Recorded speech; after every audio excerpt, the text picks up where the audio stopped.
Today's shiur in the loving memory of my dear father, whose 10th yahrzeit we commemorated yesterday on Chaf Iyar, Rabbi Gershon Diverged, Rabbi Shimon Zechron Levracha. Let's begin with a story in Gemara, Masechta Shabbos, Daf Lamed Gimel Amid Beis. Zog the Gemara. The Yosvi, Rabbi Yehuda, Rabbi Yossi, Rabbi Shimon. 3 Tanoim, all living in the generation following the Churban, the destruction of the second Beis Hamikdash, in the 2nd century after the Common Era. Rabbi Yehuda, Rabbi Yossi, Rabbi Shimon, quoted very frequently in the Mishnah. They're sitting together. The Yosef Yehuda ben Geirim Gabayu, another fellow, Yehuda, the son of Geirim, the son of converts, is sitting with them. Pasach Rabbi Yehuda v'Amar, Rabbi Yehuda opens his mouth and he says, Kama noyim ha'aseyin shaluma zu. How beautiful, how fantastic are the actions, are the deed of this great nation. Of course, he's referring to the Roman Empire, which by that time was in full control. It was in full control of the Middle East and of course Eretz Yisrael as well, Judea as well. How wonderful their actions. Tiknu shvakim, they have built marketplaces. Tiknu ksharim, they built bridges. Tiknu merchetzoyes, they built bathing houses. Their contribution to the caliber of life is tremendous. Everybody knows that Rome was the great builder of civilization. Rome was unique in the amount of construction, literally on every single level, not only in Rome itself, but in all of the provinces that it ruled over. So Rabbi Yehuda is praising the lifestyle that has been elevated as a result of Rome. Rabbi Yossi Shasak, Rabbi Yossi is quiet. Nene Rabbi Shimon bar Yochai v'Yamar, Rabbi Shimon bar Yochai speaks up and he says, Kol ma shetiknu lo yitiknu ela l'tzorech atzmo. All that they built, all of their construction was just for narcissistic motives. It was simply for themselves, ulterior motives of absolute selfishness. Tiknu shvakin lohishav behen zaynis. They created marketplaces to create an industry out of promiscuous, immoral behavior. Merchetzoyes la'adin behen atzman. Bathing houses, so they should be able to feed their egos and their bodies. Ksharim, bridges, little mehen meches. They should be able to have easy contact with all of the provinces under their rule to be able to collect taxes. I'm not impressed. Halach Yehuda ben Geirim v'Sipra Devreya. Yehuda ben Geirim was one of these Jews who liked telling stories. We still have a few of them left. V'nishmu l'malchus. And ultimately, every story is carried by the birds. Ultimately, the Roman Empire hears about it. Amru, they declare, Yehuda she'ilo yisala. Yehuda who praised Rome shall be elevated. Yossi sheshasak yigola l'tzipori. Yossi was silent, he goes into exile. Shimon shegina yeharik. Reb Shimon bar Yochai, who embarrassed, who denigrated Rome, he should be killed and executed. And of course, the continuation of the story in Gemara Shabbos Lamed Gimel is he escapes with his son, and ultimately they will end up in a cave for 13 years in order to escape the wrath and the death sentence by Rome. I want to ask you today, if I could, even though it's a story, what was the svaras hamachloikes between Rabbi Judah and Rabbi Shimon? Yehuda wasn't naive. Rabbi Yehuda knew Rome very well. They were all living in the century right after the Churban. They saw how many Jews were murdered by Rome. They saw what Rome did to Judea, what Rome did to Eretz Yisrael, what Rome did to Yerushalayim, to the Beis HaMikdash. Rabbi Yehuda praises Rome. Rabbi Shimon denigrates Rome. And even though this is a story in the field of Agoda, but today we will see how this argument between Rabbi Yehuda and Rabbi Shimon is reflected in many other instances which at first glance seem completely disconnected, but upon a deeper reflection, when we can get to the core of their underlying thought processes, we will be able to see what the nature of their argument perhaps was. Let's continue now exhibit number 2 with a medrash, a Torah's Koyanim on the beginning of Parshas Bechokosei this week. In the beginning of Bechokosei, the Rebbeinu Shalom promises the Jewish people in Bechokosei Telechu es mitzvosei tishmoru, you will be showered with blessings.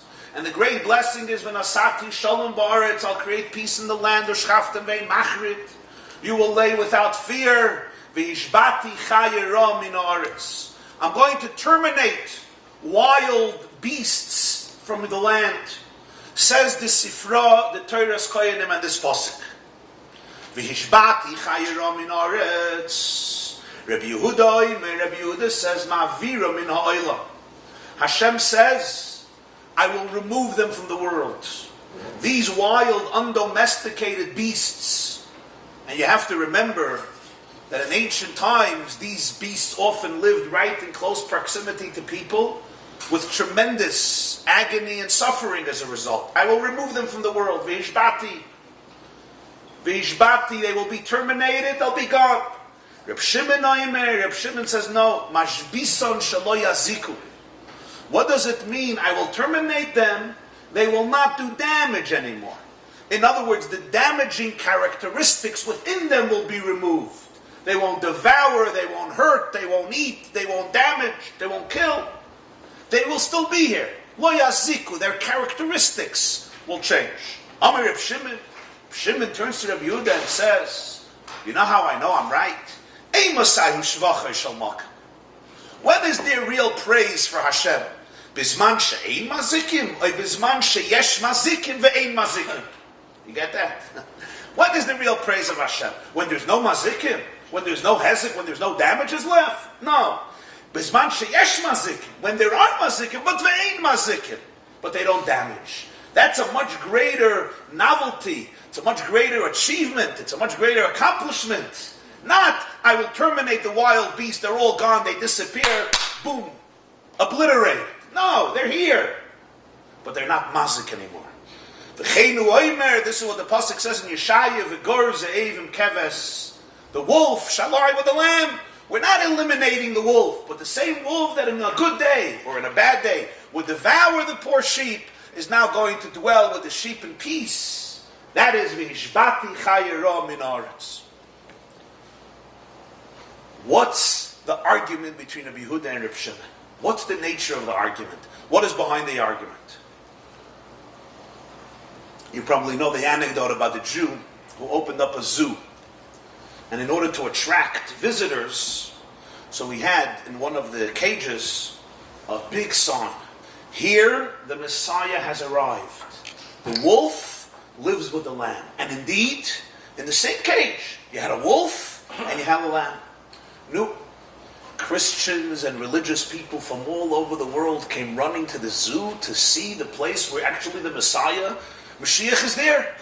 And this Jew made a mint. I mean, he was raking it in, the amounts of people that were coming to see this supernatural messianic phenomenon. This cage where already Moshiach is here. One Jew once visits the zoo, and he understands, there's some issue here. He goes to see the owner, he says, Yankel, ich ken dich there. I know who you are. Tell me, Taka, how do you achieve this? How do you have the wolf and the lamb in the same cage? How do you do it? He says, it's not a problem, I just change the lamb every day. So Reb Shimon argues, V'gar ze'evim keves means literally, we won't have to change the lamb. It's the same lamb every day. And not only in his zoo, but in the world over. What's the argument between them? So let's learn a shtikl Ragachover. Zog the Ragachover gone, Tzafnas Paneach al Torah, in the Sefer Tzafnas Paneach on Chumash, Parshas Bechokosei in the beginning. There's a piece there from a tshuva that he wrote. Let's see his words inside. Kedarkai, as is his case, it's very brief and it's very cryptic, and one has to work hard to dissect it, and today we'll try, Be'ezer Hashem, to dissect his words.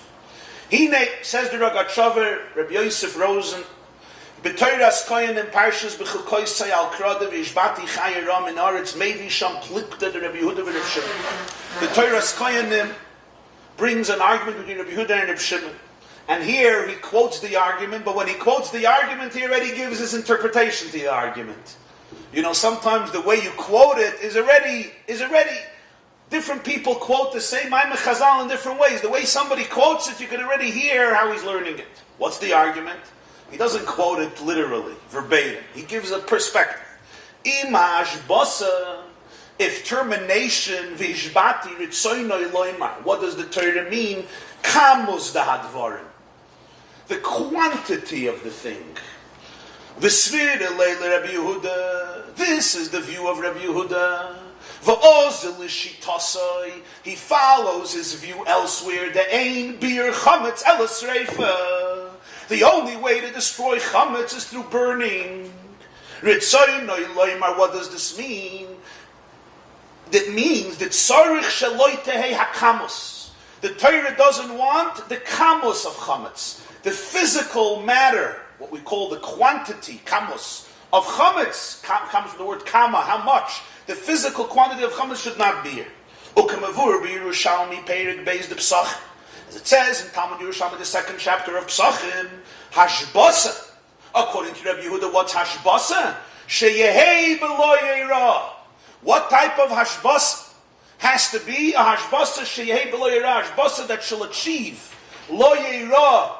The pasuk says lo yeirah lecha chametz, lo yeirah lecha soy b'chol v'lecha. You should not see. Chametz should not be found in your domain, in your property. That's what hashbatah means. By chametz it says tashbisu. It shouldn't be found at all. According to Rabbi Yehuda, what does that mean? How could it not be found? If it's burnt, it turns into ashes. Reb Shimon Reb Shimon holds tashbisu includes also the termination of the quality of the object. And therefore he disagrees with Rabbi Yehuda by chametz and here. What is the Rogatchover telling us? It says v'hishbati chayira. What's the word that's used? V'hishbati. I will terminate. I will destroy. I will make sure it ceases. Right? Hishbati from the word Shabbos. It ceases. Rest. Gone. It's gone. It's not here. What does that mean? So he says, where else does it say tashbisu? It says somewhere else v'hishbati. Where? By chametz in Parshas Boy. Ach b'yoyim harishon tashbisu sa'or mebateich. On Erev Pesach, you need to terminate the chametz, the leaven, the yeast from your home. How do you terminate chametz? How do you make hashbatah of chametz? What does tashbisu mean? You have the same argument. What's the argument? Look in the next source, Psachim, the beginning of Perek Beis, the first Mishnah in the second chapter of Psachim. Rabbi Yehuda Omer ein bir chametz alas reifa. Rabbi Yehuda says the only way to terminate chametz is through burning the chametz. The Chachamim, including Rabbi Shimon, who was the primary Bar Plukta, the primary Tana who argues with Rabbi Yehuda, Af mefarer v'zoyra lo ruach. You don't have to burn it. If you want, you can burn it. But you can, mefarer, you can, crumble it. V'zoyra lo ruach, and cast it to the ear. Or you could take the chametz and throw it into the sea. What's the nature of the argument between Rabbi Yehuda and Rabbi Shimon?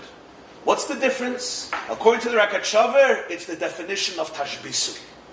Rabbi Yehuda tainas that the chametz has to be burned because tashbisu means that the very substance of the matter must be gone, obliterated, ceases to exist. And therefore, when you burn your chametz, now you have ashes. Ashes in halacha is called a pomim chadashis. It's a new face, it's a new reality. The chametz is gone. Chachamim say no. Reb Shimon says no, that's not what tashbisu means. Tashbisu means the eichos of the chametz should be destroyed. What do I mean, the eichos? The chashivos, the value, the significance. What are you going to do with a crumb of bread in your house? What are you going to do with a crumb of bread? You're going to sell it? You're going to feed it to your children. You're going to feed it to your puppy. You're going to benefit from it. You're going to make a Danish out of it. What are you going to do with a crumb? Tell me. It has value. It has utility. It has any practical benefit. You take a piece of bagel, you throw it into the Atlantic Ocean. What are you going to do with that bagel? Tell me. Is the chametz existing? The chametz is existing, no question. Was it obliterated? It wasn't obliterated. Does it have value? Does it have use? Of course not. Its functionality is gone. Its eichos, its value, its quality, its caliber is not here. That's tashbisu. Where do you see this is the argument? V'hishbati chayra min aretz. According to Rabbi Yehuda, what's v'hishbati chayra min aretz? It's not here. If the chaya is here, it's not v'hishbati. Rabbi Shimon says, I don't care if the chaya is here. I don't care if the chaya is here. But the characteristic of the chaya, just like by chametz, the value of chametz, what's the functionality of chametz? You eat it, you sell it, you feed it to your children, you feed it to your animals, you give it to a friend, right? That's the functionality of chametz. If that functionality is destroyed, I did v'hishbati. The chayira is a damaging animal. That characteristic is gone. I don't care if his metzius is here. But his functionality as a mazik is gone. I was mekayim v'hishbati. Tashbisu. This is the argument between Rabbi Yehuda and Rabbi Shimon according to the Tzofnas Paneach. We'll soon get back to another shtickle of the Tzofnas Paneach, where he explains, based on this, another argument between Rabbi Judah and Rabbi Shimon. Psachim Dav Chavches, a famous argument. Chametz she'over alav ha'pesach. Let's say you didn't destroy your chametz on Pesach, nor did you sell it, nor did you burn it, nor did you crumble it, and now the chametz lives through Pesach. And the mashke is in your pantry, the frozen pizza is in your refrigerator, the bread is in your freezer, and it's after Pesach, and you want to cook yourself a nice pasta like the minhag of Jews, the Mitzvah Pesach. It's almost a biblical obligation to eat pizza, to eat chametz, at least by some people. And you take out your chametz. What's the halacha? Rabbi Judah says chametz shavar alav Pesach is absolutely forbidden. Rabbi Shimon says no. No. True, the rabbis penalize you, the rabbis don't want you to eat it, but it's not asur. We'll soon see this is connected also to this argument. But now let's take this one step further. Where else do we have the word tashbisu in Chumash? Where else? You have it by Bechokosei v'ishbati chayera. You have it by Pesach. Where? Not only once in 7 years. How often? Every week. Every week you have a tashbisu. What does the pasuk say? Mishpatim kisisu ubayoyim hashvi'i tishbois kivoy shavas mikol malachta ubayoyim hashvi'i shavas. The mitzvah is bayoyim hashvi'i tishbois. We say tishbois, you should rest. The translation of tishbois is you should seize, you should terminate. Tashbisu. What should you terminate? Not yourself. Malacha. Your creative labor on Shabbos, you have to terminate. Tishbois. What's the definition of Tishbois by Shabbos? Okay. So here, the Lubavitcher Rebbe in a Sikha on Yutas Kislev Tavshin Lamed, Yutas Kislev 1969, published in his Likutei Sichos, Volume 7, Bechokosei, based on this record Shaver, says, take a look at Shabbos. You have the same machloikas between who? Between Rabbi Yehuda and Rabbi Shimon. Zog the Gemara, Beitzit Avchav Gimel Amar Aleph. Rabbi Yehuda Sava, Rabbi Yehuda holds Davar She'enai Miskaven Asur. If you do a malach on Shabbos completely unintentional, it's still forbidden. Midrabanon, Rabbi Shimon argues the Amar he holds Davar She'enai Miskaven Muter. If it's something that you didn't have kavanah, it's permissible on Shabbos. Not only is it not biblically forbidden, certainly not, but it's permissible. You're allowed to do it. What is he referring to? So this is the famous principle that any basic student of Hilchos Shabbos knows, called Davar She'enai Miskaven. The classic example of Davar She'enai Miskaven is, you're in Muncie, You're in the country, it's Shabbos afternoon, you need to schlep a table from one bungalow to another bungalow because you're having a nice meal with another family, you have to schlep a bench, you schlep the bench through the field. As you're schlepping the bench or the table through the field, it may make a groove in the ground, which of course is the malacha of what? Of choirish, of plowing. Are you allowed to do it or you're not allowed to do it? What's my objective? My objective is to plow the ground? No. My objective is to bring the table from my porch to your porch. My objective is to eat a meal of Shabbos. I need a bench. How do I do it? I schlep it over the earth, over the ground outside. As a result, maybe I'm going to make a groove and work the ground choirish, which is of course forbidden on Shabbos. What's the status of such an act? Rabbi Yehuda says you're not allowed to do it. You're not allowed to do it. I don't have kavanah for the malacha, and it may happen, but it may also not happen. Rabbi Judah says you're not allowed to do it. Rabbi Shimon says davar she'eina miskaven is absolutely permissible. You walk on Shabbos, you walk on the grass. Is it possible that as a result of walking on the grass, a blade of grass is uprooted from the ground? That's a problem of kaitzer, of harvesting. Yet Jews walk on the grass constantly. Why is it not a problem? Davar she'eina miskaven. According to Rabbi Judah, how can you walk on grass? You may uproot the grass. You may not uproot the grass, but you may uproot the grass. Are you going to be so careful that you're certainly it's not going to happen? No, it's awesome. Rabbi Shimon says, I don't care. If you uproot the grass, it's fine. It's fine. Of course, you're not allowed to have intention to uproot the grass. But if it happens, it's not inevitable. If it's inevitable, it's a separate situation called psikresha. If it's not inevitable, it may happen, it may not happen. Shimon says, mutter. Rabbi Yehuda says, it is forbidden. This is what the Gemara says in Beitz, and it's quoted many times in Shas. People, you have a garbage can that's open on Shabbos. You cover the garbage can, right? You don't want the garbage open. Or you have a garbage bag that's full, call it a gerev sharei, and you tie the garbage bag.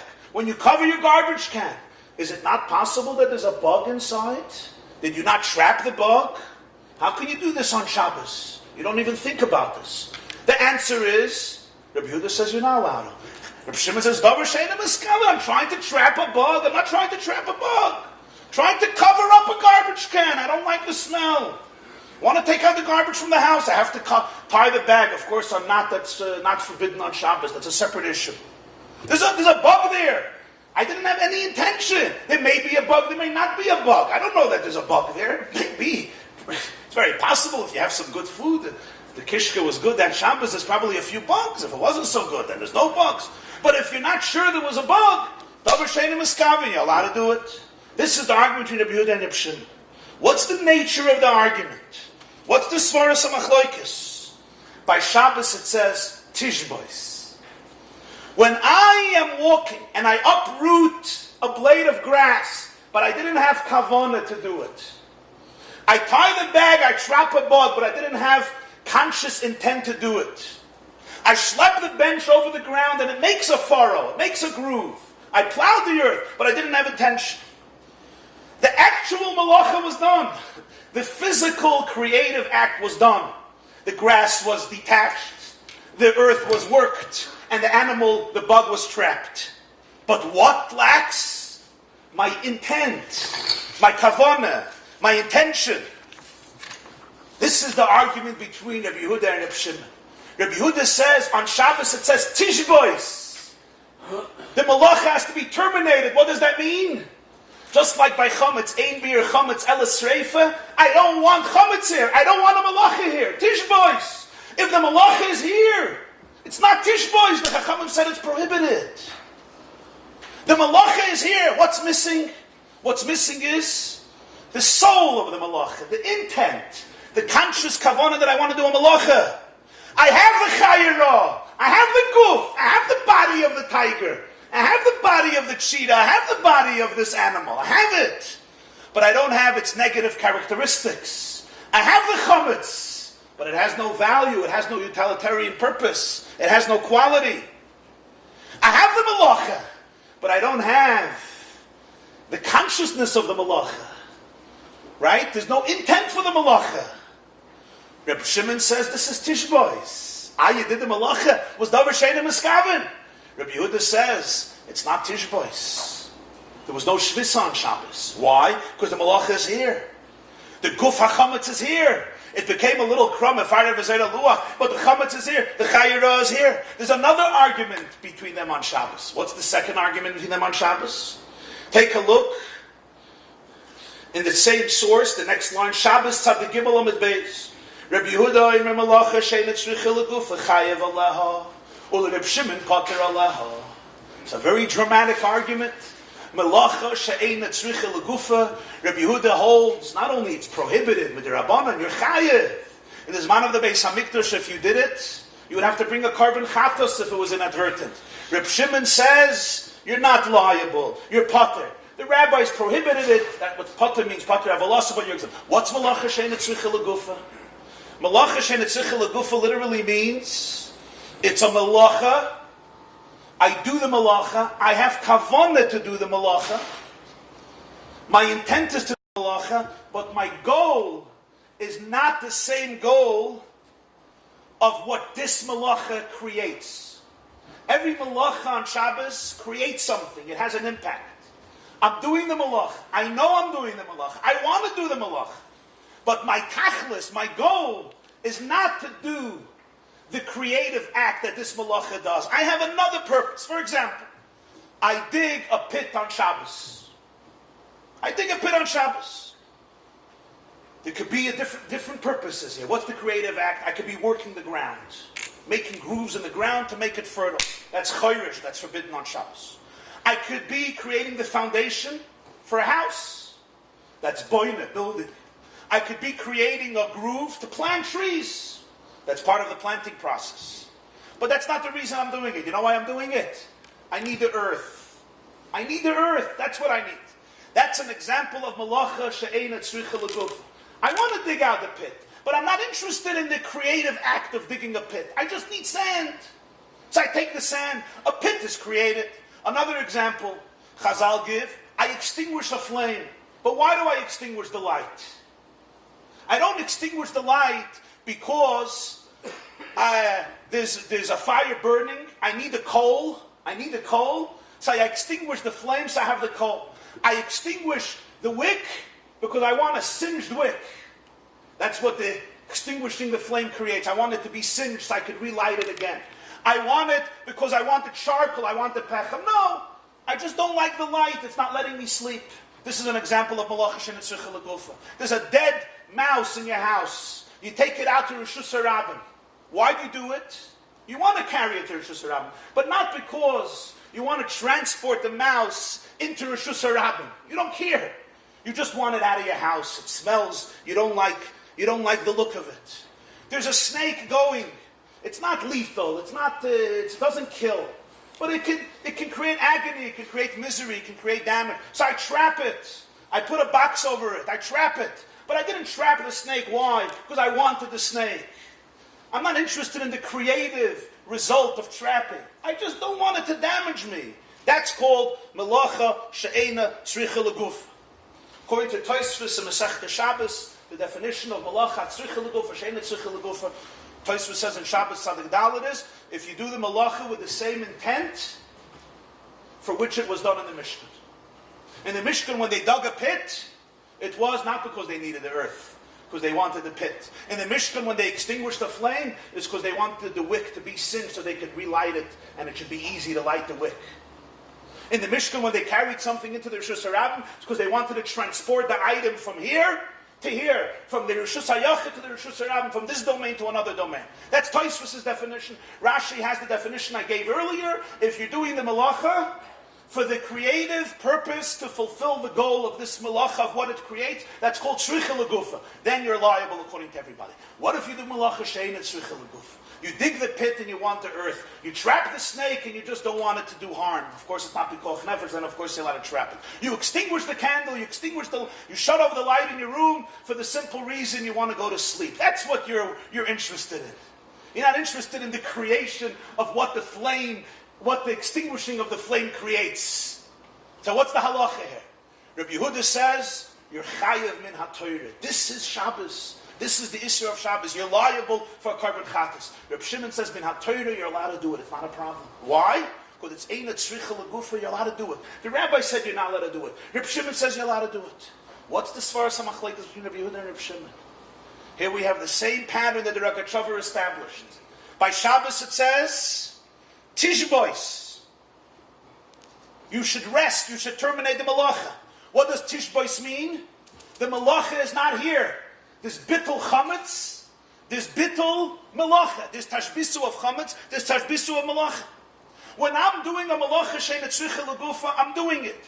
I know what I'm doing. I want to do the malacha. I want to do the malacha. It's not a davar she'eina miskaven. But I don't want to do this malacha. Malacha she'eina tzricha l'gufa.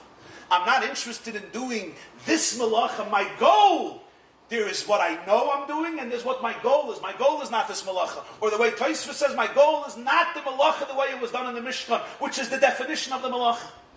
So therefore, legabe this malacha, the goal of this malacha, there's no intent, there's no soul. The maisa is there, but the mechuvan, the goal of the malacha is not there. I'm not interested in the goal of this malacha. I am not there in this malacha. Is it tishbois or is it not tishbois? According to Rabbi Judah, there was no tishbois. You know why? Your goal may be something else, but you extinguished the candle on Shabbos. You dug a pit on Shabbos. According to Rabbi Shimon, it's tishbois. I dug the pit on Shabbos. But my kavanah was not for this malacha, malacha she'eina tzricha l'gufa. So therefore, this malacha, the kamos was there, the matter was there, but the echos, the quality of it doesn't have my intent. Meleches machsheves asr Torah. By Shabbos, you need meleches machsheves, the Gemara says. You need conscious thought. And therefore, malacha she'eina tzricha l'gufa, according to Reb Shimon, mid'Rabbanan, they prohibited it. Mid'Oraisa, it's fine. Davar she'eina miskaven, here, it goes even further. Rabbi Yehuda says, min ha-Torah, you're allowed to do it, but mid'Rabbanan, you can't do it. Reb Shimon says, even the rabbis see no connection between this and a problem of Shabbos. Davar she'eina miskaven is mutter. Now it's interesting, we know that by davar she'eina miskaven, the halacha is like Reb Shimon. That's why we walk on grass on Shabbos, and that's why we could schlep a bench on the ground on Shabbos. The halacha is like Reb Shimon. By malacha she'eina tzricha l'gufa, the Rambam in Hilchos Shabbos Perek Aleph follows the view of Rabbi Judah. The Rambam holds malacha she'eina tzricha l'gufa, you're chayav on Shabbos. However, many poskim, and seemingly the view of the Shulchan Aruch, I say seemingly because it's a complicated sugya, because there are seeming some apparent contradictions in Shulchan Aruch, but the common view of most poskim and the common view even in Shulchan Aruch is malacha she'eina tzricha l'gufa is pater, also like Reb Shimon, not like Rabbi Yehuda. The Gemara in Zvachim, the Shabbos Daf Mem Beis, and Zvachim Daf Tzadik Gimel, Daf Tzadik Dalet, believes initially that if you hold like Reb Shimon by davar she'eina miskaven, you hold like Reb Shimon by malacha she'eina tzricha l'gufa. Then the Gemara says not necessarily. And Tosfos in both places says, why? What's the connection? It's two separate arguments. I don't see the connection. According to this yisoid of the Ragachover, of course we understand the connection. It's the same yisoid. Is there tishbois when you have the malacha, but you don't have the soul of the malacha, the mechuvan of the malacha? You don't have kavanah for the malacha, or you don't have kavanah for the objective of the malacha? Is that tishbois or not? It's the same yisoid, and that's why the Gemara initially believes if you hold like Reb Shimon in one, you hold like Reb Shimon in the other. According to this yisoid, lamaskana, we understand that you could distinguish between them, because davar she'eina miskaven means you completely had no intent for this malacha. You didn't even want to do it. You're completely not there. It's like a malacha without a neshama. It's a dead body. Rabbi Yehuda still says it's awesome. Shimon says it's mutter. By malacha she'eina tzricha l'gufa, you wanted to do the malacha. It's just you didn't want the goal of this malacha. So therefore, by malacha she'eina tzricha l'gufa, we can understand that it's still much more severe than davar she'eina miskaven, which is why Rabbi Yehuda holds it's chayiv. It's not only asur, meaning mid'Rabbanan, it's also chayiv min ha-Torah. Now,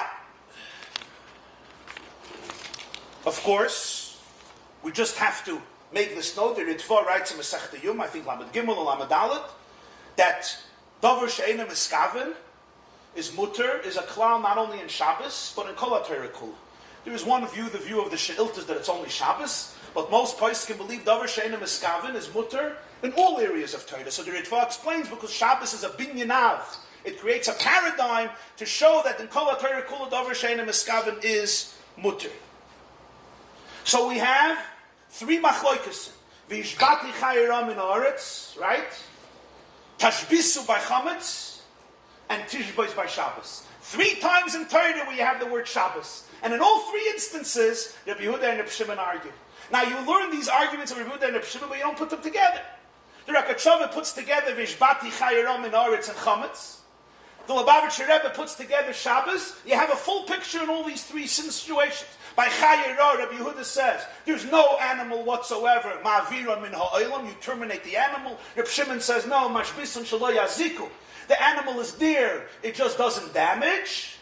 By Chametz, Rabbi Yehuda says, Tashbisu is, there's no Chametz, it seizes, you terminate the Chametz, it's burnt. Rabbi Shimon says, no, I don't care if you have the Chametz here. As long as you destroy, it's what? Its value, its fabric, its benefit, its functionality. It functions as a piece of food that you can enjoy. It's not here. That's good. By Shabbos, Rabbi Yehuda says, Davar She'eino Miskaven is Asur. Rabbi Shimon says, Davar She'eino Miskaven mutter. You have the Malacha. You have the Malacha. But you don't have the Kavanah of the Malacha. Rabbi Shimon says it's mutter, Rabbi Judah says it's asur, malacha shein etzricha legufa. You have the malacha, you have the kavanah, but your intent is not for the goal of this malacha. Rabbi Judah says you're liable min ha-Torah, and Rabbi Shimon says it's pater min ha-Torah, biblically you're exempt. Come now back to Shabbos Daf Lamed Gimel Amud Aleph. They're discussing Rome. Comes Rabbi Yehuda and says, you gotta love these Romans. Look what they did. Look what they did. They built marketplaces. They built bathing houses. They built bridges. I'm a chayah to live with them. Before the Romans came in, it was a third world country. Nothing was functioning. To get from one side of the city to another side of the city, to travel to your father-in-law for Shavuos, you had to leave a half a year before. It was a great excuse. The Romans, I'm a chayah. I'm a chayah. Look what they did. What does Rabbi Shimon tell Rabbi Yehuda? What does he say? Kol ma shetiknu lo tiknu ela l'tzorech atzmon. What was their kavanah?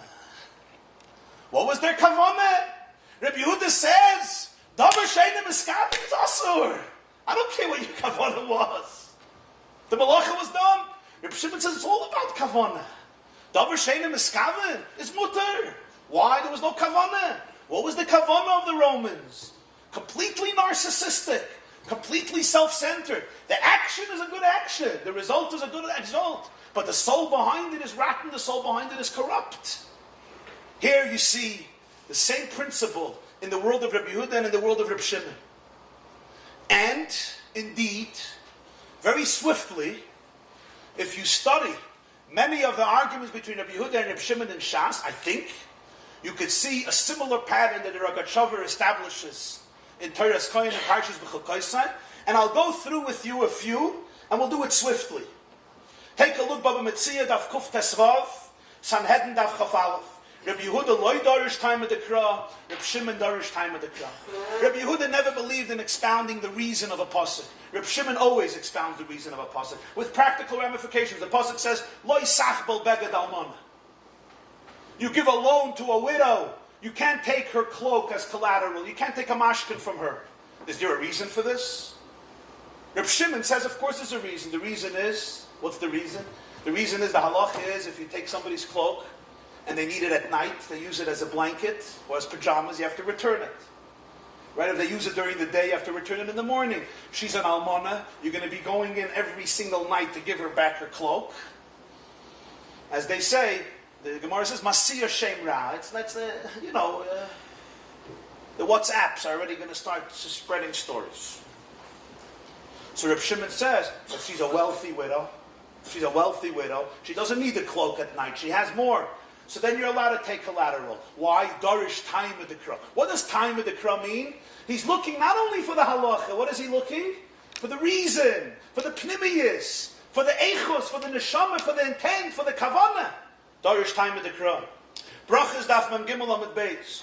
Amar Reb Zutre bar Tuvi, Amar Rav, Amri Lamar Reb Chana bar Bizna, Amar Reb Shimon Chasidim, Amri Lamar Reb Yochanan, Mishum Reb Shimon bar Yechai. Reb Yochanan says in the name of Reb Shimon bar Yechai, Noyach Lo Adam Sheyapel Atzmo L'Tachkiv Sheneish, V'al Yalva B'nei Chavei Baram. Better to throw yourself into a fiery furnace and not to embarrass somebody's face in public. Minolan, how do you know? Mitomor Shenemar Hi Mutzes. Tamar was ready to go into fire rather than embarrass and shame Yehuda in public. She simply intimated to him that he was the one who impregnated her and gave him a dignified way and gave him the opportunity to confess, which he did.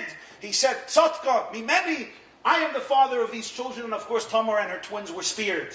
Reb Shimon bar Yochai believes that the respect of a person, robbing the respect of a person, is akin to murder. You insulted a person publicly, you killed him. He's alive, he's functioning. But sometimes as a person who was abused, who was shamed, who was disgraced, who was denigrated his whole life, you look at him, everything is normal. Inside, a dead man walking. How many of our own who have been abused during childhood or at a certain point in their life, everything seems functional. They smile at their bar mitzvah for all the pictures. They may even go to their chuppah with a half a smile. But inside in their pnimius, in their soul, they're sometimes dead. They feel valueless, insignificant. Probably heard a story that happened last week, which just reflects these types of tragedies. And so, Reb Shimon says, embarrassing somebody in public is mamish like murdering somebody. Better, you're going to murder somebody, kill yourself. Reb Shimon looks at the pnimius. Baba Kama Perik Zion, fascinating machloikas, lovely machloikas. I steal your sheep. I steal your bull. I slaughter it. If I steal your animal, what do I have to pay? Double. What if I slaughter it 4 times or 5 times? Hashoichet v'nimtza treifa. I take your sheep, I steal it, I slaughter it. It's a treifa. It has a terminal illness, a disease. It's not kosher. Now I have to pay you back. Do I have to pay you back 5 times? Or do I have to pay you back double? Or Hashoichet chulin ba'azara. He takes the chulin, brings it into the Beis HaMikdash and shechts it there. There's nothing you can do with it. Meshalim tashlumei abba v'chamish. You got to pay the penalty 4 or 5 times. Reb Shimon poite b'shneim. Shimon exempts you. Zog the Gemara in Baba Kama daf ayin vav. Why? My time, Shamin le Reb Shimon. We learn from Reb Shimon. The Omar shchita she'ein ruya lo yishma shchita. If the shchita is not a kosher shchita, it doesn't accomplish its goal. It's not called shchita. What does Reb Shimon mean? Of course you shechted the animal, but why did you shecht an animal? You like killing animals. Why did you shecht the animal? To eat it. To eat it. I'm asking you a question. I shechted an animal, I can't eat it. Is it called shchita or is it not called shchita? The goof of shchita was here. But the objective of shchita is not here. Reb Shimon says it's not shchita. Like Dover Shein Miskaven. The chametz is here. The chametz is here. But what's geich with them? What am I do with a crumb? Tell me. There's no functionality. This behemoth, the shchita is not a functional shchita. It doesn't have practical results. It's not shchita. You don't have to pay 4 or 5 times. You shechted it, but it's not called shchita. Menachas daf kuf beis. Amar Reb Shimon. By the way, whenever it says Reb Shimon in Shas, it's always Reb Shimon by Yechai. Tam Reb Shimon, Rashbi. Amar Reb Shimon. Kol oimid lizri kizorog dami, kol oimid listrif nami kizorog dami. If it's going to be thrown, it's like thrown. If it's going to be burnt, it's like burnt. Wasn't burnt. The intent is here, not the action. Menachas kuf aleph and b'choyres daf tes. Fascinating machloikas. Ha'arla, fruits the first 3 years. Kloi hakerim, the hybrid of the vineyard. Shor haniskal, a bull that's supposed to be stoned, kill the person. Egla arufa, the calf of the arufa that's brought as an offering because somebody was found slain. Tzipori mitzoyre, the birds that the leper brings for his cleansing. Petach hamoy, the donkey that's exchanged for the sheep. Basa b'chalav, you cooked meat with milk. Kulon metam and tumas eichlin. What if they become tamei? A mace touches them, a corpse touches them, or another source of tumah. Are they metami tumas eichlin? You touch the meat in the milk. You touch the meat in the milk. Are you tamei? Yeah. Reb Shimon Omer, kulon metam tumas eichlin. They don't make you tamei. Why not? It's food. So the Gemara, Amar Reb Asi, Amar Reb Yochanan. My time with Reb Shimon. The Ksiv, it says in Shmini, Mikol ha'oichel asher ye'achel. From all the food that's eaten, If it becomes tamei, it makes other things tamei. Oichel shata yochel hachile lacherim karu yochel.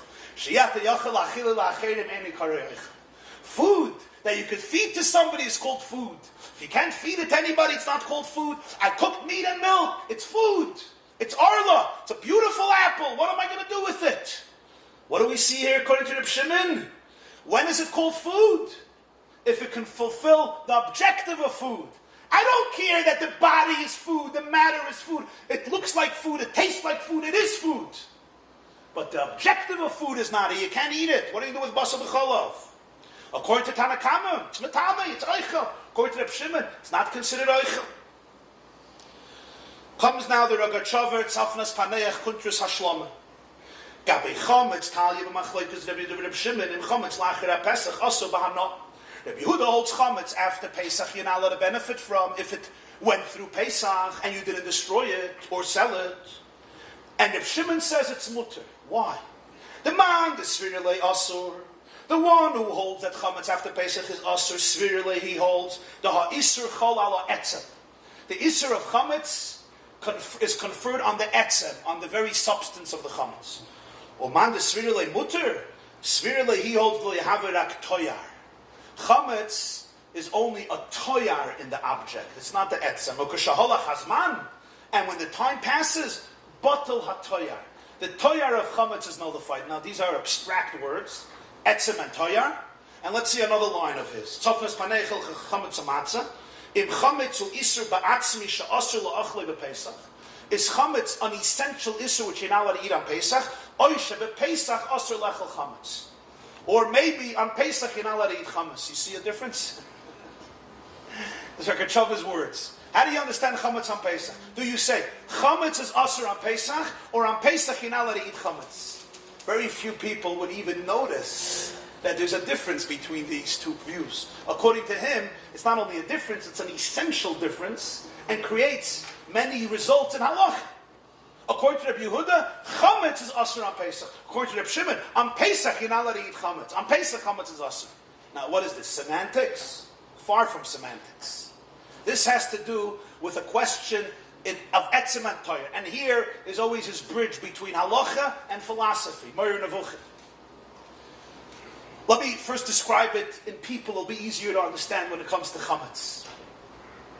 How do I know if there's something in you that is essential, or it's not really who you are? It's just circumstantial. When you're here, you behave this way because you're influenced by the environment. You know, how many people, when they grow up in a certain home, as long as you're in that home, you behave a certain way. The moment you leave home, they're a new guy, right? There's Jews, you meet them sometimes. They say, "Now I'm on vacation. I'm unterwegs. I'm in the airport. There's different rules in the airport. Now I'm in China. There's different laws. Har Sinai wasn't in China."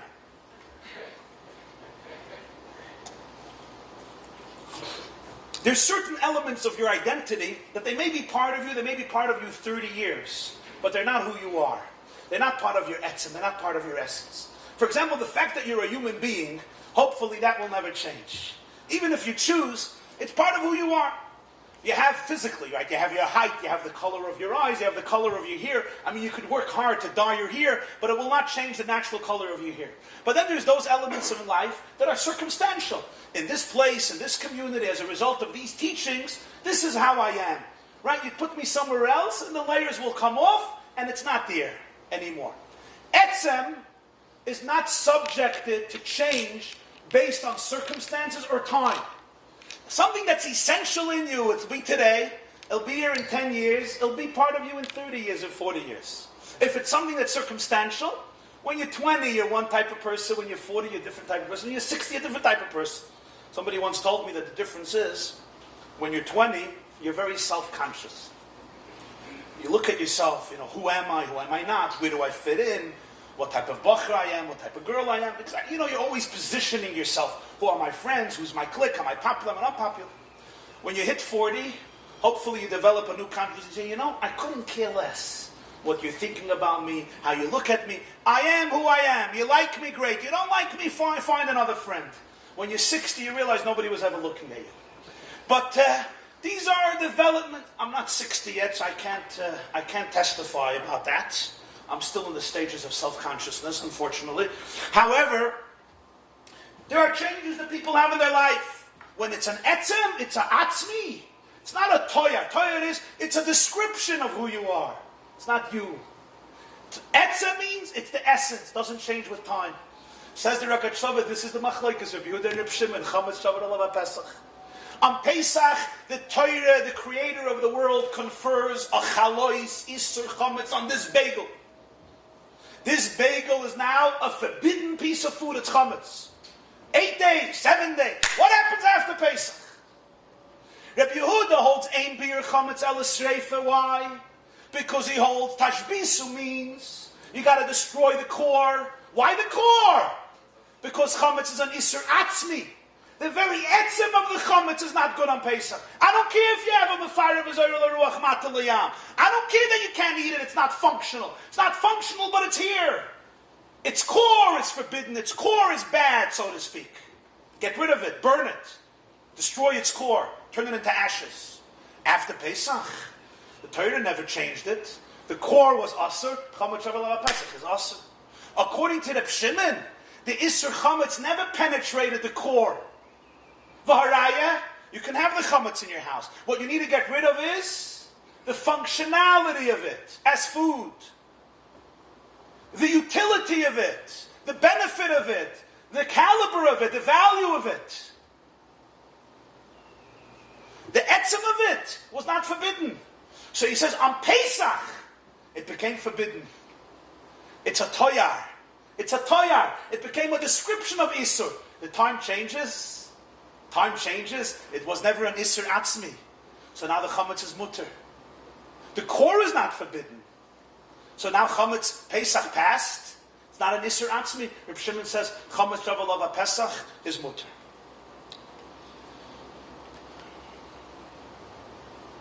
Let's take this now one step further. Rabbi Shimon Bar Yochai, whose Yom HaYilula, whose great day of Simcha we just celebrated on Lag BaOmer, and often coincides with Parshas Bechokosei, was of course Morei de Pnimiyus HaTorah. He is the one who revealed to the world the Zohar, the most foundational text of Torah's Hanister, of Kabbalah, Pnimiyus HaTorah, the internal part of Torah, as we say in one of the piyutim, one of the poems of Lag BaOmer that you sang at the bonfires, wherever you were. L'chol Yisrael heirir, b'soy Torah's haboyir, ka'oir hachama mazir, adoineinu bar Yochai. He illuminated the Jewish world with the secrets of the luminescent Torah. He revealed it like the light of the sun, our master bar Yochai. Mori, the Pnimiyus HaTorah, is looking for the neshama of Torah, for the Pnimiyus of Torah. Davar she'eina miskaven. If there's no kavanah, it's mutter. He's looking for the Pnimiyus. What's his name? Shimon. What's the idea of Shimon? Shimon comes from the word, the Pasuk says in Vayetze, Shmiya, hearing. What's the difference between seeing and hearing? By Matan Torah it says, V'chol ha'am royim es hakolos. So Chazal say, Rabbi Akiva says, royim es hanishma v'shayim es hanira. They saw what is heard, they heard what is seen. What does it mean? How does it mean you see what is heard? The difference between seeing and hearing is, seeing relates to physical objects. I see a physical object. Hearing, you hear voices, but you also hear ideas. Shema Yisrael means Havana. Daber ki shemei avdacha. We say in English, I hear you, I get you, I understand you. Hearing, in terms of listening and also understanding, can relate also to abstract concepts, to spiritual concepts, to ideas, emotions. Re'iyah, I can't see an idea. You say, I see what you're saying, but that's of course Shema Mushal metaphoric language. But the word Shmiya in Tanakh means Shema Yisrael, Daber ki shemei avdecha. It's absorbing, it's internalizing, it's listening. Re'iyah relates to Gashmias. Shmiya can relate to something that's Ruchnius, something more abstract, something more transcendent. You have to listen. You have to listen to it. It's deeper. You don't see it on the surface. That's what Shmiya is. Shmiya is listening. What happened by Matan Torah? Royin es hanishma. What is usually heard, they see. The presence of the Rebbeinu Shalom, you hear. We don't have sculptures. We don't have graven images. You can't see it. I see matter. I can't see the koyach hapoyel benifel. I can't see the empty space in the atom. I can't see the divinity in the world. I have to hear. Kishameya, Shimon, the Pnimius, Shmiya. Matan Torah, they saw what is usually heard. They say that in communist Russia, there was once a communist teacher, and one of the great agendas of the communists was to uproot awareness and faith in God from the Soviet Union, which they did very successfully, extremely effectively. And so there was once a teacher who turns to his classroom and he says, "Do you see the sun outside of the window? Do you see the sun?" And the children say, "Yes." And he says, "You know why you see the sun? Because it exists." "Do you see the building across the street?" They say, "Yes." "Do you know why you see the building? Because it exists." "Do you see that person walking down the sidewalk?" "Yes." "You know why? Because he exists." Then he turns to the classroom and he says, "Do you see God? Do you see Baga?" And they all say, "No." And he says, "You know why?" "Logically, of course." And he concludes the sentence. It's not here, it doesn't exist. Wow. Gefaldig, if you want to spell. How do you challenge this? There was a Jewish child. He raises his hand and he says, "May I ask a question?" All the students, "Do you see our teacher's nose?" "Yeah." "You know why? It exists." "Do you see his eyes?" "Yes." "You know why they exist?" "Do you see his stomach?" "Yes." "You know why it exists?" "Do you see his brains?" No one says, no. He says, "You know why? Because it's gone. It doesn't exist." In life, if you reduce your entire reality to what you see with your eyes, to what you see with your external senses, your reality becomes smaller. Shimon is shmiya, perception, pnimius, kavanah, intent, depth. He looks at the Romans and he says, "But what are they thinking? What are they feeling? What is their objective?" Let's now translate the machloikas between Rabbi Judah and Rabbi Shimon according to pnimius HaTorah. According to Torah Sanist, according to the pnimius. Let's take this to the next step. Chametz is an inflated ego. We all know, the Svarim say, Chazal already say, Yitzhahara, the Gemara in Brachas, Daf Yitzayin, Yitzhahara is Sa'ur Shabi'isa, Yitzhahara is the yeast in the dough. When the dough rises and it becomes leaven and it's inflated, it represents an inflated self of self, a yesh, an ego. Matzah represents humility, deflated ego, plainness, what we call bittul, the suspension of ego. Here is a great machloikas between Rabbi Judah and Rabbi Shimon. What do you do with your ego? What do you do with your sense of pride, with your sense of yesh, with your inflated ego? Rabbi Yehuda says, "Ein bir chametz elas reifa." You got to burn it. Ponim chadoshes. I want to see something new. I want to see ashes. V'noichi ofar v'efer. Avram Avinu says. That's Rabbi Yehuda's view, one perspective. According to Rabbi Shimon, no. Chametz at its core is not the enemy. The core of chametz is not the enemy. It's the way you're using the chametz. You're using it as a functional piece of bread to eat, to sell. That's the problem. I don't care if you crumble it, v'zoyer l'ruach. I don't care if it's in the lake. It's the way it's being expressed. It's the way it's being manifested. The way it's being channeled. The core of the chametz is not man. Take v'hishbati chayeram in aretz. What's the vision of Moshiach? Yom shekuloi Shabbos. You have Shabbos today. Davar she'eino miskaven muter. You have Shabbos la'asid lavoi. V'hishbati chayira yom shekuloi Shabbos. The real Shabbos. What's the vision? Rabbi Yehuda says, "Mashbisan shelo yaziku." There's no chametz. It's gone. La'asid lavoi. There's no chayis royas. They're gone. Rabbi Shimon says, "No, mashbisan shelo yaziku." The wild animal at its core is not bad. It's an additional characteristic. It's a toya, not the essence. I want to eliminate the damaging characteristics. I want to eliminate the outlet that's destructive. But the chai itself is not wrong. Fakert. He says in Teres Koyanim, what's the real shvach? Not to get rid of it. To reorient it. Bisman sheyesh mazikim ve'ein mazikim. To channel it in the right direction. It's a whole different perspective. That's why Baal HaTanya writes in the Torah, all karbanos in the Beis Hamikdash, from menachos, from grain, were baked as matzah. One exception, Shavuos. The shtei halechem, the 2 loaves of bread on Shavuos, Chametz teyafena, we just read yesterday. Chametz, it has to be baked from chametz. Usually we say kol siyor v'chol dvar shlois, no chametz. Besides Shavuos, why? So he says the difference is Sfiras HaOmer. On Pesach, you get rid of the yesh, you get rid of the chametz. There's no chametz. And then you work on yourself 49 days. And the ultimate objective is to reach a point where you bring your chametz to Hashem.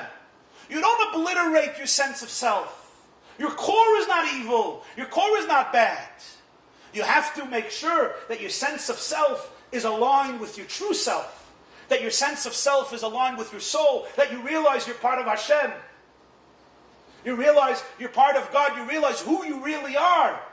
And then on the contrary, your self-awareness is not an evil thing. It's not a bad thing. It's a self-awareness that is actually sacred. It's good. It's healthy. It's wholesome. It's spiritual. Where do you see this the most? By which Tana do you see this quality the most? And here you'll see something fascinating about the way Chazal spoke about Rashbi. There's probably no description anywhere about a human being this way.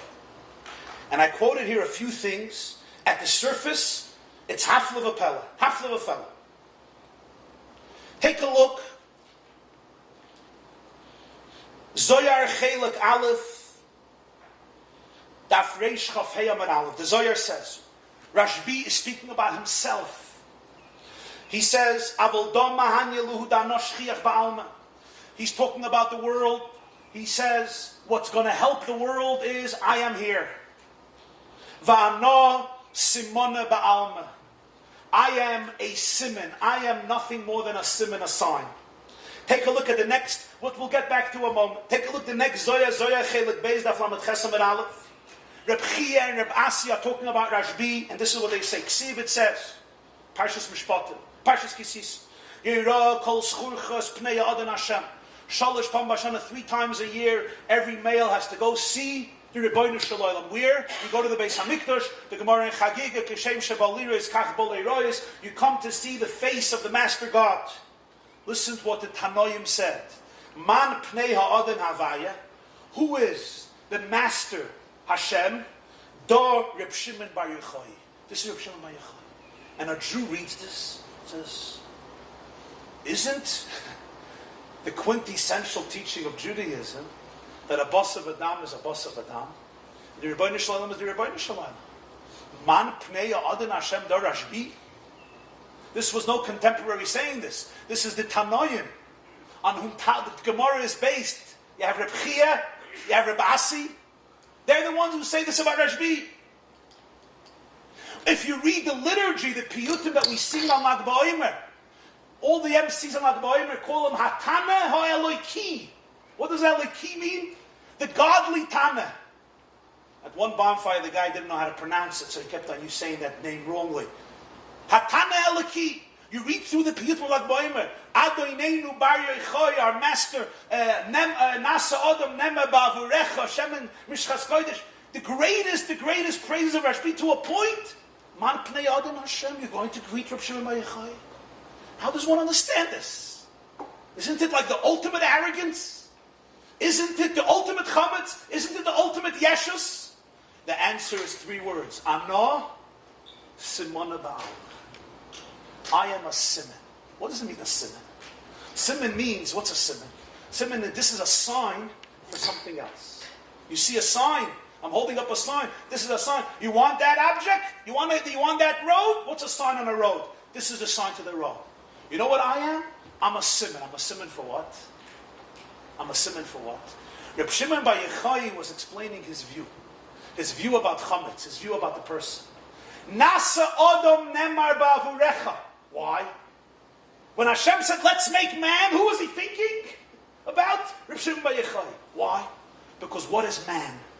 Who is Ano? What am I? If you see your eye, as divorced from Hashem, if you see your eye as detached from Hashem, if you see your eye essentially as negative or at best neutral, you fight it your whole life. Tomei, ein bir chametz ala sreifa, tashbisu. Rabbi Shimon says no. The eye could be used in a wrong way. The eye can be perverted. The eye can be corrupted. But ano, simana ba'alma. When you realize who the true eye is, I am only a simon, a sign, a vehicle, a channel. I have no eye outside of Hashem's eye. My eye is a conduit. My eye is a reflection. My eye is a mirror. It's completely aligned with Hashem. Not in a foolish, primitive, arrogant, distorted way, but in a very true and powerful way. In a very real and a very authentic way. That's who his eye is. Not that he's delusional, he's fooling himself, and he thinks that he's not capable of mistakes, and he's infallible because he's God. That's a form of idolatry. That's arrogance. We're talking about here the ultimate avodah, where you don't obliterate the self. On the contrary, ano simona ba'alma. And you have the same debate when it comes to education. You have the same exact question when it comes to education. Sometimes you have a child, you have a student, and I don't necessarily mean a child in years. Could be a child in a certain area, a child in wisdom, a child in self-development. We're all children. And this child is very problematic, or I should say extremely challenging. You know, there are those children you raise, and it's a pleasure, it's easy, and then there are those children will make you always question yourself. Am I a horrible father? Am I a horrible mother? Am I an abusive teacher? Those children that make life not that easy. And the same is with an adult. So what they used to call you in yeshiva, what was the word? Right? You remember that? Today it's illegal, I hope. I remember I once had a teacher, and he looked at us one day and he said, I'm greater than the Maharal of Prague. Maharal of Prague had 1 goylem and I have 19 goylem. It was very complimentary. It's what built our self-esteem. And then he said, and I'm even greater because Maharal's goylem couldn't speak and my 19 goylems speak and they don't stop speaking, but they're all goylems. There's a Yid lives here in Muncie and Yiddishkeit is very hard for him. So I asked him, why do you struggle so much? He said, because in his school, his teacher made what's called a goylem tish. A goylem tish. And he said, I was on that table always. Every day I was on that table. Okay, now, I'm not here to judge anybody and so on and so forth. We usually wound others where we have been wounded ourselves, so we just respond instinctively and unconsciously. But you look at the child, you're a wild animal, you're a wild beast. There's a guy who needed a home. So you saw in Borough Park on 13th Avenue, you saw a home for rent, 1 floor. The landlord was living on the 2nd floor and the first floor was, the landlord was living on the bottom floor and the 2nd floor was for rent. So this young man comes in, I want to rent the house, no problem. The man says, listen, there's one condition, no children. I'll tell you why. My wife and I are an elderly couple. You know, we already emptied out the nest. We go to sleep 8:30 p.m. every evening. We can't deal with commotion. We can't deal with anybody jumping on our ceilings. If you come in without children, gesundheit. You come in with children, no. The man says, no problem. No, nishtakin kinder, no children. He rents him the house. They sign the lease. The first night, this fellow goes to sleep. It's 8:30 p.m. and suddenly, hakofes, mespringt mit tangs, koil doidi, mekapitz ala hori, mekapitz ala gvos, oifer ayolim. It's like the life mespringt, hollering, screaming, fighting. Can't sleep. It's 11 o'clock. He runs up. He sees 14 kids running around. 14 children jumping on the bed, turning over the couches.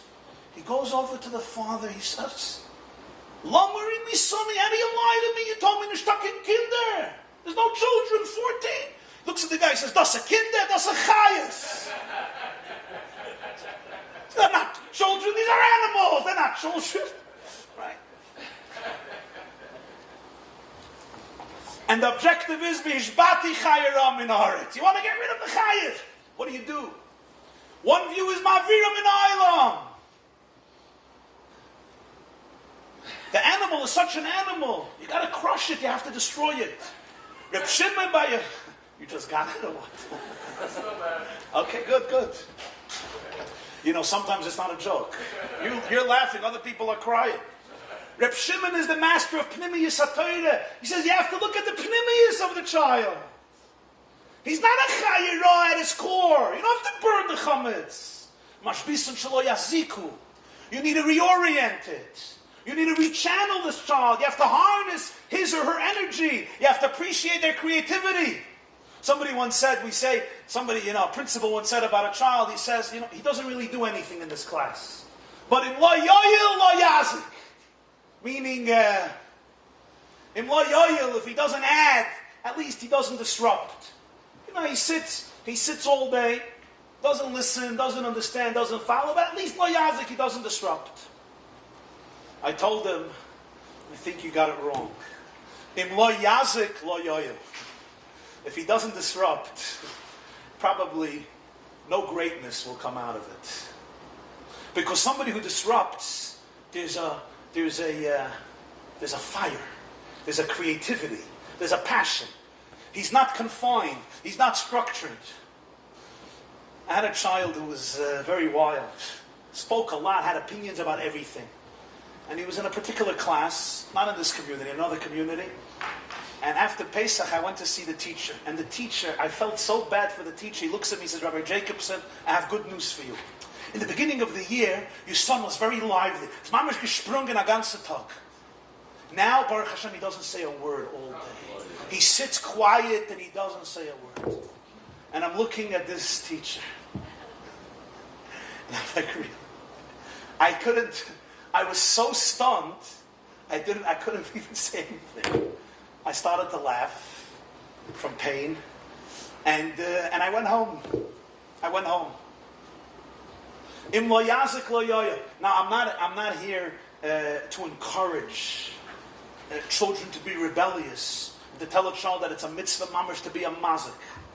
Of course not. And some of the greatest come from people who obey and behave. But the point we're making is that sometimes the tremendous energy is a recipe for tremendous creativity, for tremendous accomplishments. Don't stifle, don't destroy, don't crush. If I may say, we just learned in Parshas Emer, don't castrate. Don't destroy fertility just because it comes with... Of course it comes with challenges. Of course it comes with the Yetzer Hara. But the Anah, in its core, is a chelik elikami mal mamish. As the Tanya puts it, the many Svarim put it. Anah simona ba'alma. That's what you want to do. You want to align the Anah with its source to the point like the Medrash says about Moshe. Shechina medaberes mitoch groina. V'nosati mitar artzichem. I'll give rain. Moshe didn't think he'll give rain. His eye was the Shechina medaberes mitoch groina. It's a channel for Hashem. If it's a channel for Hashem, so then the Chametz has a different perspective. Tashbisu has a different perspective. I'm going to tell you a Maisa. I heard this mamash from the person himself. Not long ago I was at a conference. It was a 2-day conference in Deal, New Jersey by an organization, Amudim. 85 organizations from across America that deal with children at risk came together for a 2-day conference. I was given the privilege to open up the second day with the keynote address to all of the activists. You had the psychiatrists, psychologists, therapists, educators, rabbis, askanim, activists, etc. It was a very interesting conference. And I gave a drush, I spoke. I finished the speech, and I meet right there, was sitting at the first table, comes over to thank me, Dr. David Pelkowitz. David Pelkowitz is a professor in Yeshiva University, and has been probably in this field of therapy, 25 or 30 years, has a lot of experience on his hands. Dr. Pelkowitz tells me a Maisa that he experienced in his office, in his therapy room. He says there was a child from a wonderful Jewish family in New York, an observant, a family of Bnei Torah. The children were success stories, so to speak. The children did great, the boys and the girls, and they went on to live beautiful, beautiful lives and successful lives in the field of Torah and spreading Torah and teaching Torah. One boy in the middle of the family, he was the exception. There's always that boy, and he was the exception. He despised yeshiva, he hated learning, he was sent from, the people that at the age of 9, they've already been to 9 yeshivas. One of these characters. You've been everywhere. By the time you're bar mitzvah, you've been around the block 319 times. You're 13 going on 92. He was one of these boys. And finally he was 15 or 16 and he had enough with the system. And he said, I'm not going back to this place. It's not for me. I'm wasting my time. His father was very, very upset. Who does he send him to? Sends him to Dr. Pelkowitz. Dr. Pelkowitz tells me, he says, he comes into my office, we start talking. I right away fall in love with him. He's a great kid. His father described him as mamish, makish like suva batayra, one of these worst situations. He's a great kid. He's fun, he's smart, he's interesting, he's kind, he's sensitive. Sometimes the most sensitive, if you'll take a look a little bit, you'll see the most sensitive kids are the ones that often have the most challenges in this area because they see through everything. They can't tolerate hypocrisy, they can't tolerate corruption, they can't tolerate lies and deception, and they're also made for greatness. When you're made for greatness, you are stifled by mediocrity. Remember that. And you understood? So what happens is, he tells me, I fall in love with this boy. I love this kid, and we start meeting each other and seeing each other, and he says, I have a feeling that we have to bring in the whole family. And I ask the father, the mother, I say, can you bring in the whole family for therapy? One session. And if there's grandparents alive, I want them to come too. See, Dr. Pelkowitz, whoever heard bringing a Zayd and a Bub into therapy? Before the Mulchama, there was no such a thing as therapy. They never heard of it. Was Machzei Meshuggah? He said, I had an inkling that they all have to be there. And he brought them in. He tells me the boy comes in, his father, his mother, all of his siblings. And there was a Zayda and a Baba, the father's father, who were survivors from that generation. And we're sitting there. I turn to the father and I say, no, let's hear. And the father, he says, I'll be very honest, I look at my children. They're such gewaldige children. Look at this one. He's a Rosh Yeshiva, he's a Maggid Shia. He finished Daf Yomi 7 times. Well, he didn't say 7 times, but you get the point. He finished Daf Yomi, he gives a Shia in Daf Yomi. He gives a Shia in Mishnah Brura. He's opening a koilel. He's going to be in koilel his whole life. He already is Machabes Svarim. He's almost a Baki in Shas. And look at my daughters. Mamish princesses. And this one is a Gevaldika Askin. And this one is the founder of this. And this one is the founder. And this one runs Hatzalah. And this one runs this Gemilas Chesed. And this one runs this Askan. This one is in charge of, whatever it is. And here I have a boy wasting his time, not interested in anything, doesn't learn. It's heartbreaking. It's heartbreaking for him, it's heartbreaking for us. And the father is discussing his heartache and lack of nachas from this child. Always runs around, doesn't listen. The grandfather turns to his son and says, let me speak. Stands up. And he turns to his son, the father, and he says, have you learned nothing from that which I told you when you were a youngster? Did you forget? Are you so clueless? Did you not understand?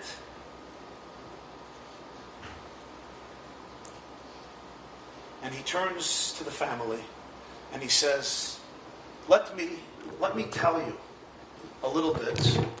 Let me tell you a little bit about my life. I grew up in Poland. All of my siblings were very successful.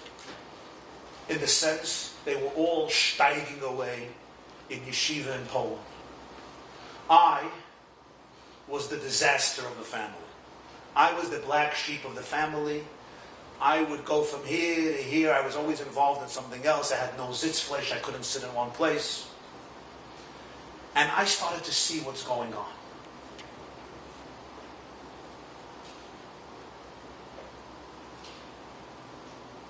I got a hold of a book. The book was titled Mein Kampf. It was the book authored by Adolf Hitler, Yimach Shemai, in which he articulated his plans for the Jewish people. Of course, nobody believed it. Shugana. When he comes to power, he won't do it. Shugana. Like they say today about Iran. They speak. I read it. I read other things. I saw the situation. I turned to my father. I said, Tate, medaf loifen. Father, we have to get out of Poland. Poland is near Germany.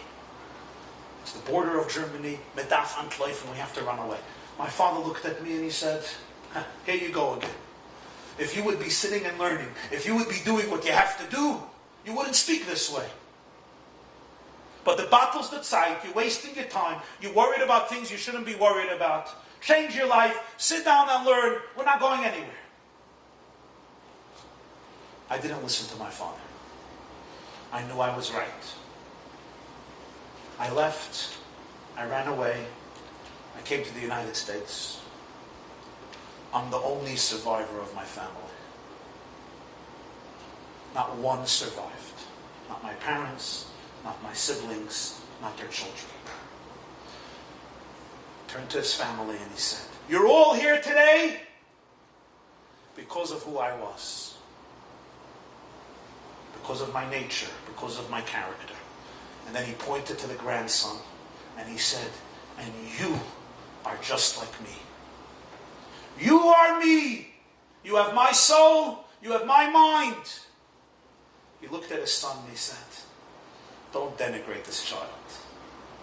Every child has his or her unique soul and journey. Celebrate every child for who they are. Maximize their potentials. Challenge them to the fullest. But don't denigrate this child. Because you're here today only because of such a child who ran away.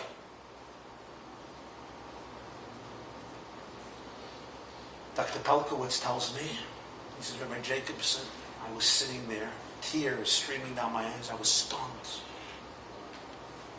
I say, how long ago did this happen? Around 20 years ago. I say, what's the follow-up to the story?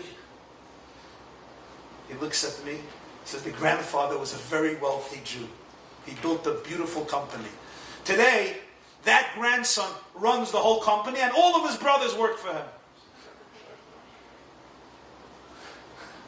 He runs the whole maracha and they all work for him.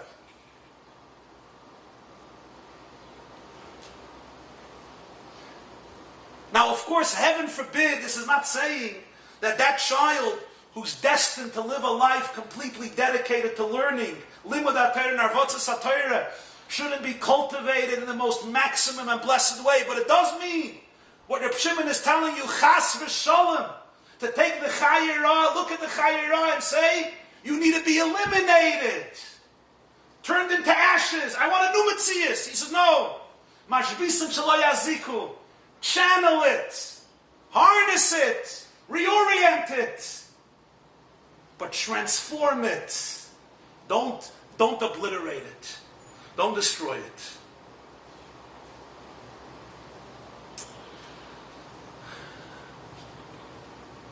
And that's why, Masechta Sukkah Daf Mem Hey, what does Rashbi say? Ra'isi bnei aliyah ve'ein mu'atim. I saw men of greatness and they're very few. If there's one, who is it? Rabbi Shimon bar Yochai. If it's two, me and my son. And he says, Yachalani lifter kol olam kulei min adin. I can exempt the whole world from judgment. A person speaks like this about himself. Anosim on a baum. What do you mean, Yachalani lifter kol olam kulei min adin? How? So they say that once the Belzerov was coming back from Iran, you'll verify this? Yeah? The Belzerov was coming back from Iran, and somebody asked him, why was Rashbi Zoiche, his Yom Ha'ilula? What do they have today? 600,000 Yidden? There's no place that so many Jews gather together physically in Zman HaGolus like Rashbi Lag Ba'omer. It's fascinating. If the greatest concentration of Jews came Yirbu is by Miran and Lag Ba'omer. Why was Rashbi Zoiche? So he said, Rashbi had gesagt, Davar she'ein meskaven potter. If there's no kavana, you potter. Not only potter, mutter. Davar she'ein meskaven mutter. And he says, welche Yid hat ha'emes kavana af an aveira. He says, which Jew in his core has a real kavana for an aveira? It's a distraction, it's a ruach shtuz. So I think, Yochel ani lifter es kol olam kulei min hadin. Which din? From the din of davar she'ena miskaven mutter. I can exempt the whole world. So he says, Rashbi was zeicha that all Jews come to him. Who comes there? Everybody comes. Religious and secular, Sfardim and Ashkenazim, Chassidim and Misnagdim, so-called, everyone comes there. Which brings us now to the final argument of if Tashbisu is two paths of how to deal with ego, and it's two paths of how to deal with the education. It's also two perspectives on the world. How do you look at the world? The world is a place that's filled with chayis royis, practically and conceptually. In Eitz Chaim there's an expression, Oilo hazem molei klippus harishayim v'sitra achir goyvrim boy. It's a place filled with negativity, filled with evil. How do you look at this world? Rabbi Judah says, Tashbisu, ein bi Chametz al esreifa. Escape as fast as possible. And even if you can't escape, you're supposed to live, v'chai bahem. But conceptually escape. Don't engage the world. Don't deal with people. Your ultimate objective is to get to paradise, to get to heaven. You got to go through the world, go through the world. But this is not the place you want to be. This is not the place you want to hang out in. This is not the arena where you could find goodness. This is a place of Ra. Ein bi Chametz al esreifa. Rabbi Shimon bar Yochai has a different perspective. Where do I see it? A clear, open medrash. Zok the Heilige Medrash. Two. First a Zoya. Zoya Chelek Aleph Daf Nun Gimel. Unbelievable stickle Zoya. Vayigoresh es ha'adam. I'm going to take a chumash. I want to read the pasuk. You have the source sheets? Wonderful. It's a Zoya. It's a Zoya you probably don't know. It's a very interesting Zoya. Adam and Chava eat from the tree of knowledge. What happens right after that? What happens right after that?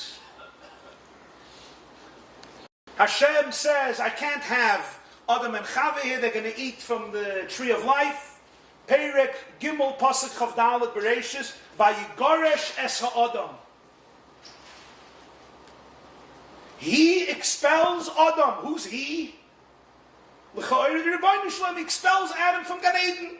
Says the Zoyar, Vayigoresh Es Ha'adam. Amar Rebbe Lazar, the son of Rabbi Shimon bar Yochai. Amar Rebbe Lazar. Lo Yedayina, I don't know. Man Ovid Tirukin Laman. Who expelled whom? Tiruchin in Aramaic is Gerish and divorce. Who expelled whom? It says Vayigoresh Es Ha'adam. What's pshat? Ikut shebrichu ava tiruchin le'adam. Did Hashem expel man? Eloi, maybe not. Maybe not. Vayigoresh Es Ha'adam. Does it mean Hashem expelled man? Or does it mean man expelled Hashem from Gan Eden? Avol milas hapech. But the word can be turned over. Vayigoresh es daika. Uman gorash es ha'adam. Ha'adam vaday goresh es. It should have said vayigoresh ha'adam. Vayigoresh es ha'adam means he expelled es. Who expelled es? Ha'adam. The Adam expelled es. Or begin doksiv, that's why it says Vayishalcheyu Hashem Elokim Gan Eden. Amai Vayishalcheyu. Begin the Gorash Adam es Kedekamarim. Why did Hashem send them away? Because the man expelled. Es is Aleph Tov.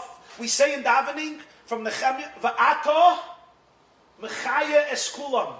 You give life to all. So it says in Kabbalah, Va'ato is Aleph through Tov, the letters from Aleph through Tov, which are the letters Ba'asarim Amoris Nivra Ha'olam, with which the world was created. And the Hey Matzoyah Sapeh, the 5 roots of which different letters come out.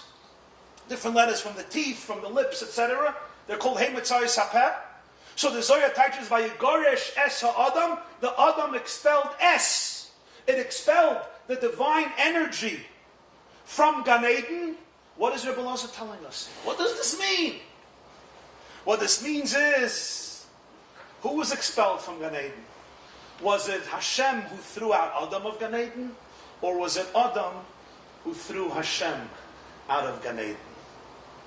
The results seem the same. What's the difference? If you're Gan Eden without Hashem, what type of Gan Eden is it? But it's a fundamental perspective. From one perspective, it's God threw Adam out of Gan Eden, so where is man? Man is in the opposite of Gan Eden. Man is in a very different place. What Rebbe Lazar is saying, the view of the Zoyar, is, no, you were never thrown out of Gan Eden. You just threw God out of Gan Eden. And if you could really bring God back into your life, you will see that you're in Gan Eden. If you could bring Hashem into your life fully, you will see that you never left Gan Eden. He never threw you out. You threw him out. You think you were thrown out because you threw him out. And if you can reclaim him, you'll see you weren't thrown out. Zok the Medrash Rabbah in Parshas Nosai, Vayi bayom klois Moshe lahakim es hamishkan. The day that Moshe finished building the Mishkan, Rav says, Davar sheloi hayim mishen nivro elam adachshav nasa boisei hayom. Something that didn't happen since creation happened that day, Rosh Chodesh Nisan, when the Mishkan was built. Because from the day the world was created till that day that Moshe erected the Mishkan, the divine presence did not dwell in the lower world. Only when the Mishkan was built. That's why it says, when it happened on that day, it was a new happening, a new occurrence. It never happened before. The Shekhinah should come into this world. Who turns to him? Doesn't turn to him, but who responds? Actually, he didn't respond. He lived before. Reb Shimon bar Yochai Amar. Reb Shimon bar Yochai says you got the pasuk wrong. Davar shahaya, something that was upasak, it ceased. The chazal the kamois shahaya. And then it just came back to the way it was. Because the fact is, in the beginning of the creation of the world, the Shekhinah was dwelling in this world. They heard the voice of God in the garden.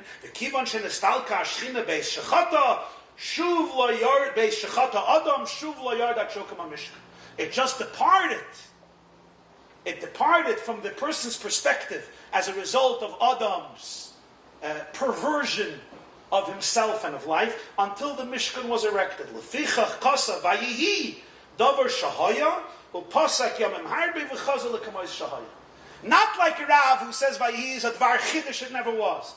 But the reason it says vayihi is it came to be because it came back to be. It used to be, but for a while it wasn't visible anymore.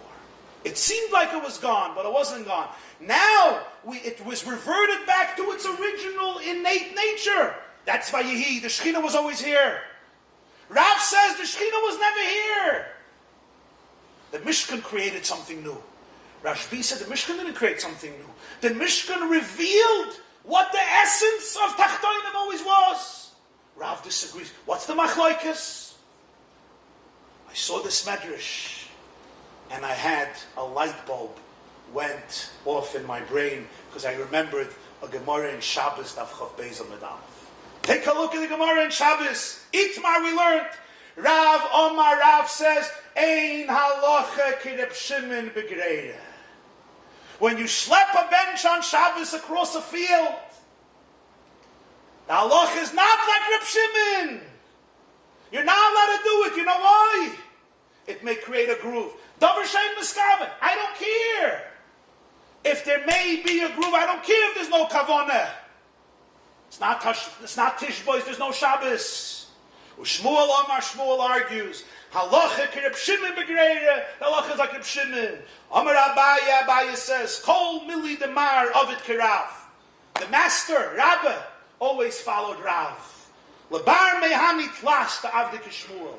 Besides 3 halachos, which the Gemara enumerates that he followed Shmuel, including this, the halacha ki Reb Shimon begreira. The halacha is like Reb Shimon. Rav is l'shitase perhaps. Davar shein miskaven is asur, because Tishbois means even if there's no kavanah, but the guf hamalacha is there. It's not Tishbois, you didn't rest. So vishbati chayira min aretz means not much bisan shelo yaziku. That's not Tishbois. You need to get rid of the chayira, because at its core, it's a chayira. Chametz ain't be a chametz. Rabbi Judas Shitta, not like Reb Shimon. Tishbois. The core of chametz is forbidden. The core of the yesh, the core of the ego, the core of the beast, the core of the Yetzer Hara, the core of the world is tumah. The Mishkan created something new, something superimposed on the world. Shimon Bar Yochai, about we say, Nasa Adam Nemar Bavurecha. The words Nasa Adam were said about you, who revealed what's the truth of the human being, what's the essence of the Jew, and what's the essence of the world. The place that Iker Shchina B'tachtoinim Haisa. The essential garden, the garden of Hashem, which may have a lot of weeds, and may have a lot of thorns, and you have to work out through your whole life to remove the weeds and remove the thorns, but ultimately to reveal the beautiful, pleasant, sacred, and wholesome garden, Basi Lagani Achaisi Kala, which is the core of the world. Thank you very much. Have a wonderful.